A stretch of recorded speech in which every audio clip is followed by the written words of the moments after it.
वासुदेवाय नमः। आप सभी का मेरे YouTube चैनल पर स्वागत है। आज मैं आप सभी को 2024 में पड़ने वाली हनुमान जयंती की सरल पूजा विधि बताऊंगी कि कैसे करनी है। 2024 में हनुमान जयंती 23 अप्रैल को पड़ रही है। इस दिन हमें हनुमान जी की पूजा बड़े ही विधि विधान से करनी चाहिए। सर्वप्रथम तो ब्रह्म मुहूर्त में उठ के स्नान ध्यान करके फिर हम हनुमान जी की अपने जो मंदिर है उसी में पूजा करें, या आपके पास जगह है तो अलग से चौकी रख के आप भगवान की पूजा कर सकते हैं। सबसे पहले हम रंगोली बना लेंगे, चौक पुर लेंगे, उसके ऊपर एक चौकी रखेंगे या पीढ़ा, जो भी आपके पूजा का जगह हो वो आप रखें। उस पर पीले रंग के हम कपड़े को बिछाएंगे या लाल रंग के कपड़े को बिछाएंगे। हनुमान जी को केसरिया रंग भी पसंद है तो आप वो उस रंग के भी कपड़े को चौकी पे बिछाइए। फिर हम फूल का आसन देके हनुमान जी की जो हमारे पास तस्वीर है उसको हम रखेंगे। अगर आपके पास हनुमान जी की या पंचमुखी हनुमान जी की तस्वीर है तो वो भी आप रख सकती हैं, और नहीं तो आप मूर्ति अगर आपके पास है तो उसको आप पंचामृत से स्नान ध्यान करा के फिर उसे आप पोछेंगे। और छोटी सी गणपति जी का भी आप स्नान कराएंगे। तो पहले हम गणपति जी को, किसी भी पूजा में आपको पता है कि हम गणपति जी की पहले पूजा करते, तो हनुमान जी के आगे छोटी सी गणपति जी हम फूल का आसन देके उनको रखेंगे। फिर अगर फोटो है या मूर्ति जो भी है तो आप हनुमान जी की चित्र जो है वो आप रख दीजिए।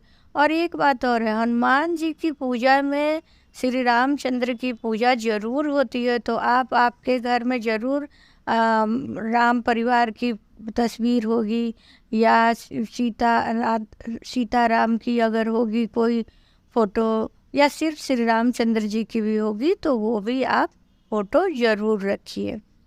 उनको भी वैसे ही आप फोटो पोंछ लीजिए, मतलब कि स्नान कराए, जल छिड़क के गंगा जल से फूल का आसन देके उनको भी रख लीजिए। उसके बाद हम लोग क्या करेंगे कि भगवान को तिलक लगाएंगे। पहले गणपति जी को सिंदूर से लगाएंगे, फिर भगवान को लगाएंगे, फिर रामचंद्र जी को लगाएंगे। फिर वस्त्र स्वरूप हम जनेऊ अर्पित करेंगे, गणपति जी को अर्पित करेंगे, फिर हनुमान जी को अर्पित करेंगे, और फिर श्री रामचंद्र जी का फोटो है तो उनको अर्पित करेंगे। देखिए, चोला चढ़ाने का भी विधान है, लेकिन चोला क्या है, पुरुष ही चढ़ाते हैं, औरतें हनुमान जी को चोला नहीं चढ़ाती हैं। इस बात का आप ध्यान रखिए। अगर आप चोला चढ़ाना चाहती हैं तो आपके घर में कोई पुरुष है तो उनसे चढ़वाइए। उसके बाद से हम लोग एक घी का दीपक लेंगे। अगर आप हनुमान जयंती के दिन आप चमेली का तेल का भी दीपक जला सकती है। अगर आपके पास नहीं है तो आप घी का दीपक जला, लेकिन आप कोशिश कीजिए इस दिन हनुमान जयंती को चमेली का तेल का दीपक जलाने के लिए। उसके बाद हम लोग अष्टदल बना लेंगे चावल से या किसी चीज़ से। एक कलश लेंगे, कलश में हम कंठ तक भरेंगे जल को, उसमें सिक्के, सुपारी, दुर्वा, और उसमें हम लोग गंगा जल डालेंगे। ये जो 4-5 चीज़ें जो होती है कलश में, वो रख के एक प्लेट में चावल भर देंगे और उसके ऊपर हम वही दीपक को स्थापित कर देंगे। जैसे कि चमेली का तेल वाला जो दीपक है वो, या घी का वाला है वो रख देंगे। उसके बाद से भोग स्वरूप हम जो भी ऋतु फल है वो चढ़ाएंगे। जैसे गणपति जी का भी अलग से हम भोग लगाएंगे, क्योंकि गणपति जी को तुलसी नहीं लगती है और हनुमान जी के भोग में तुलसी ज़रूरी है। तो गणपति जी का हम मोदक या लड्डू लगाएंगे, लेकिन उसमें तुलसी जी नहीं डालेंगे। और जो भी ऋतु फल है, जैसे आजकल आम का सीजन है तो आम ले लेंगे। और हनुमान जी को एक विशेष रोट का लड्डू बना के लोग चढ़ाते हैं। रोटी हम बना के फिर उसको तोड़ लेते हैं और गुड़ में उसको मसल के हम रोट बनाते हैं, रोट चढ़ाते हैं। अगर वो हो सके तो आप चढ़ाइए, नहीं तो बाज़ार से आप लड्डू खरीद के चढ़ाइए। भगवान जी को वो बहुत पसंद है, तो ये हम भगवान को भोग अर्पित करेंगे। फिर धूप दीप दिखाएंगे, भगवान की पूजा करेंगे।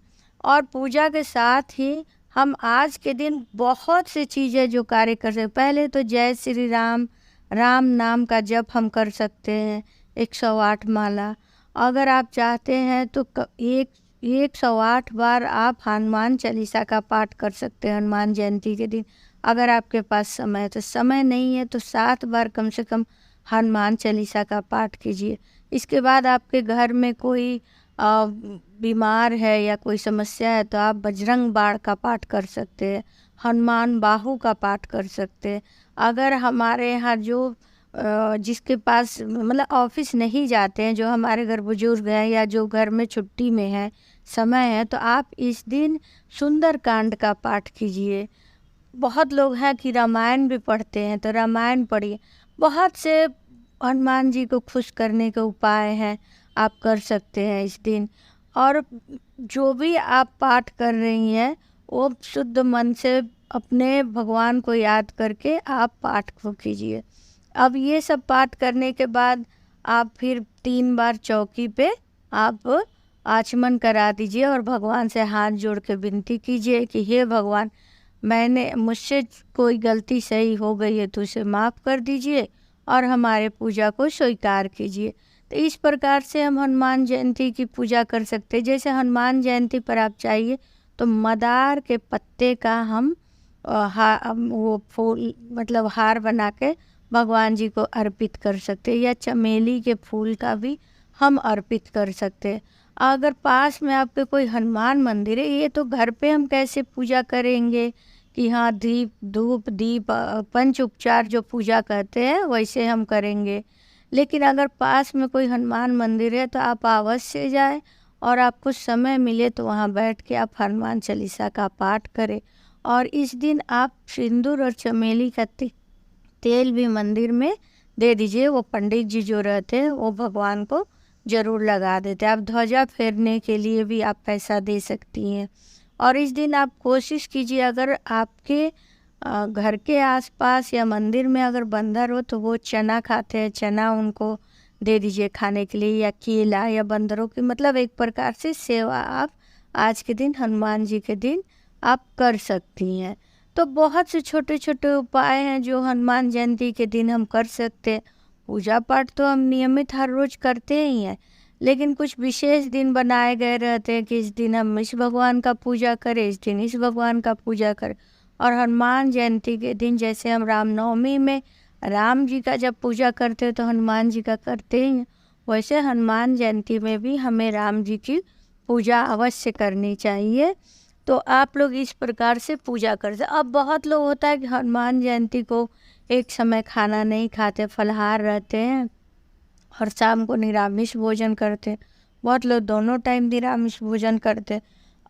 अगर आप चाहती हैं तो पूजा पाठ करने के बाद आप भोजन ग्रहण कर सकती हैं। और जो भी आप प्रसाद चढ़ाइए, जितना हो सके आपके घर में जितने लोग हैं उनको ज़रूर बांटिए। और अगल बगल अगर बच्चे हैं तो उनको भी ज़रूर मिठाई या दान पुण्य कुछ कीजिए। तो इस प्रकार से मैंने आप लोगों को बताया कि सरल तरीके से हम कैसे हनुमान जी को खुश कर सकते हैं, उनकी पूजा कर सकते हैं, उनसे हम आशीर्वाद प्राप्त कर सकते हैं। और छोटी छोटी बहुत से उपाय हैं जो मैं अपने शॉर्ट्स वीडियो में डालती हूँ, आप ज़रूर देखिए और उसको फॉलो कीजिए। ओम वासुदेवाय नमः।